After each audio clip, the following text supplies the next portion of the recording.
उमर जब दुनिया से गए तो 80 दिनार का कर्जा था। 22 लाख मुरब्बा मील का हुक्मरान।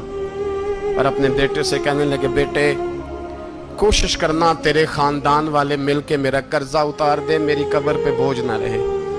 और अगर खानदान वाले मदद न करें तो मेरे दोस्तों से बात करना, वो मदद न करें तो फिर अली से बात करना। इनका प्यार आपस में इतना और तू इख्तलाफ साबित कर रहा है। 80 दिनार का कर्जा छोड़कर हजरत उमर दुनिया से गए और जाती दफा कह गए, मेरे बाद मेरे बच्चों को हुकूमत के मशवरे में भी शामिल ना करना, हुकूमत के मशवरे में भी मेरी औलाद शामिल ना हो। इतना बड़ा शख्स इतना बड़ा रंग दे के यकम मुहर्रम को जब उम्र फारूक का विसाल हुआ तो बेटे से कहने लगे, अम्मा आयशा से जाके कहो मेरा भी नबी पाक के रोजे में दफन होने को दिल करता है। एक कब्र की जगह है अम्मा जी ने अपने लिए रखी है, बुखारी या बुखारी। हजरत आयशा के पास साहबजादे गए, कहने लगे, अम्मा जी उमर को जख्म लग गया है, हालत बड़ी परेशानी वाली है।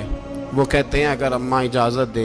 सैयद आयशा रो पड़ी, फरमाने लगी कि वो अपनी कब्र की जगह तो नहीं ना किसी को देता, पर उमर ने कमाल ही बड़ा किया। उसे कहो जाओ गुंबद खजरा में क़यामत तक जो मुस्तफ़ा पे और अबू बकर पे सलाम पड़ेगा वो तुझ पे भी सलाम पढ़ के जाएगा।